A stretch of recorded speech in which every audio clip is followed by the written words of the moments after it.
Hey, what's up, you guys? It is Bones Rodriguez, and I'm going to talk to you about the neurodivergent people in home business and what we need to do, or what we end up doing, and why we're here. Let me tell you, first of all, clearly, I am neurodivergent. Sometimes I take medication to help that out. Sometimes I don't, because I find sometimes it makes me angry. And when you got two small kids, a lot of things make me angry. So I have learned that I have to taper that off. However, I've also learned that sometimes if I don't take it, I end up not doing the things I need to do. For example, I wanted to make more videos than I have been making, but sometimes I don't want to, because in fact just now I was like, I should shave my head a little before I do that, just coming from the gym, blah blah blah.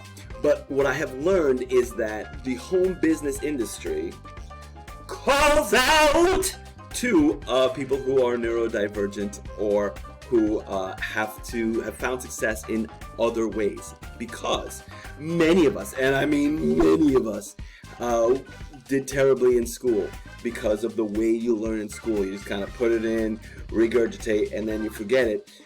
That at some point early on, I was like, that means I don't actually learn anything around here. What am I doing?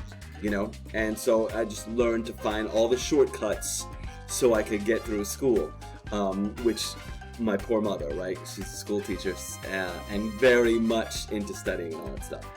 I've also learned that she has different coping mechanisms with the way she does things. She does things very, very particular, and she's super early about everything. And before people were discovered to be neurodivergent, you know, it's like, oh, that person's lazy, oh, that person thinks differently. But what I found, because I didn't find out till I was older, is that you find your coping mechanisms along the way. And on TikTok now, there's a lot of like, oh, well, you know, I'm ADD, so I guess I can't do it. And that's kind of it becomes the excuse for why you can't do something or why you haven't done something. But I'm going to say that it doesn't matter. In the real world, you can have that as your reason, as your excuse, but you still have to perform. You still have to. You're still responsible for your own life.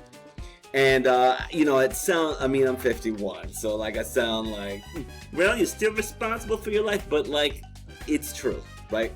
And I knew sitting at a desk and all that, like I could pay the bills, but it was like destroying me, right? So I found this online thing and I struggled for the longest time. And I'll say it was because I was trying to use what I had learned in school, because that's what I learned that the successful people were doing, and then tried to do that here. And what that was I was consuming tons of information, but not acting on it. So at school, you consume information, and then you can repeat it to somebody who gives you good grades for doing that. So a lot of times I find people will get a course and they'll read the stuff, they'll watch the videos, and they know it, but haven't done anything, and wonder why they haven't made any money. And I did that too at first. So one of the first things I tell people is you have to get your context right about the home business industry, about not even the home business, just having your own business. Because at the end of the day, in the real world, and having your own business is results. And a lot of people don't like to hear that. You know, it's like, well, I did the thing. What's the least I can do so that I can get the A, so I can move on? Not even so I can get the A, so I can get the C+. A lot of us are looking for the C- or the D, because you get started in a home business, and most people get started because they just want to earn like a little bit extra. You know, I remember getting started, I just wanted to earn $100 a month, which seems so crazy to me now. And it seems so crazy to me now that my goal was $100 a month. Sounds insane to me right now. But it was. And I wanted to know what would the least I could do so that I could get that $100 a month, so I could, you know, pay the credit card bill because I had gone out too much over the weekends. You know what I'm saying? My goals were super low. And I know many of you who are starting are like that. And that's cool, and it's fine. I'm trying to help you leapfrog to the next part. Now, you notice I started talking about neurodivergent people, so why am I going on about my goals and stuff? Because a lot of our goals are tiny because we're used to that, okay? But once you set free of that, once you start realizing the things you are good at, the things that you do well anyway, how can you leverage that? How can you leverage that, use those things that you are good at to be successful in life? But I talk about home business, but in life, how can you use that? So for example, I have figured out that if I like script out a video and I will get 80% of the way done, and then it stays written and never done. The video never gets done.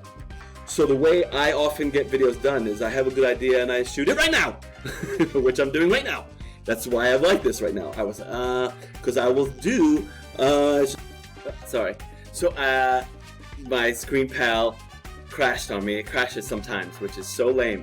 But anyway, as I was saying, if I have figured out that if I don't make the video right now, when I have the idea, it will often get left and not used.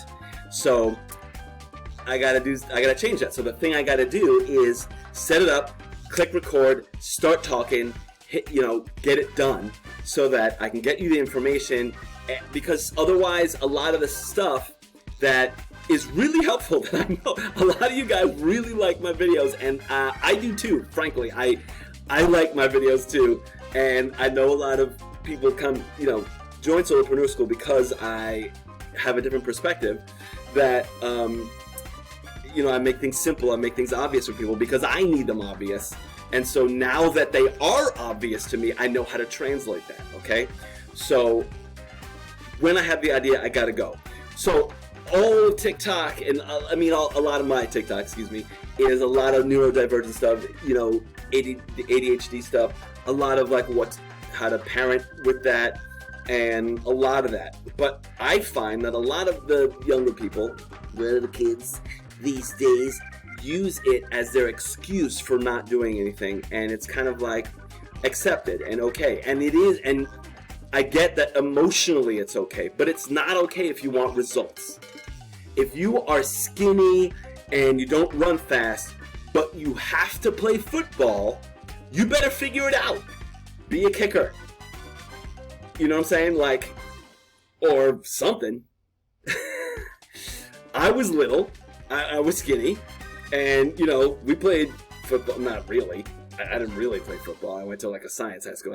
I don't think I've ever